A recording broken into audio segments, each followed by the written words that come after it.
All right, Stanley, I've made my way downstairs for the very first edition of the Dan and Dan Show for 2009-2010. And the last time we spoke, Coach, well, slightly stressful situation, Game 7 in the finals, but you made out okay.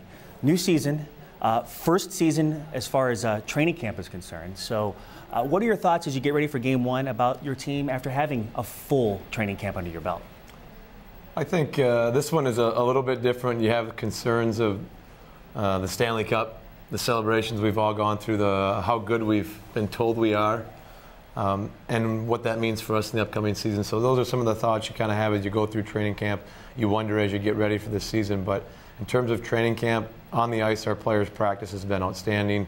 The work ethic from guys, even like Billy Guerin, has had an outstanding camp work ethic-wise. Of course, our two big guys are two of our best practices. They've set the tone, work ethic, battle level in practice, so I think our guys are ready to go. Yesterday after practice out at South Point, you said that the power play had worked to a level that you had not seen throughout training camp and maybe for a bit of last year. Now, granted, it was only practice, but what was it that jumped out about the power play, and will we see something different as far as production is concerned? Well, production-wise, you never can quite tell how your power play is going to go.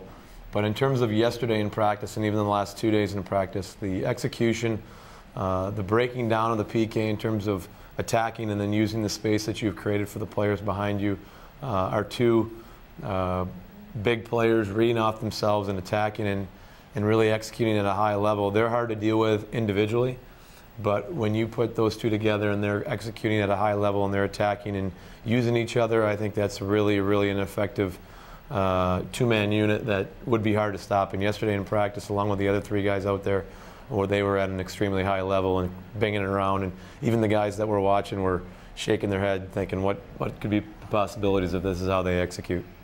This morning you had Pascal Dupuis on the second line with Evgeny Malkin, and for the most part throughout training camp, Tyler Kennedy's been in that position. Nothing's ever etched in stone, I know, but was there something about seeing number 9 up there that was different or felt better for you as opposed to number 48?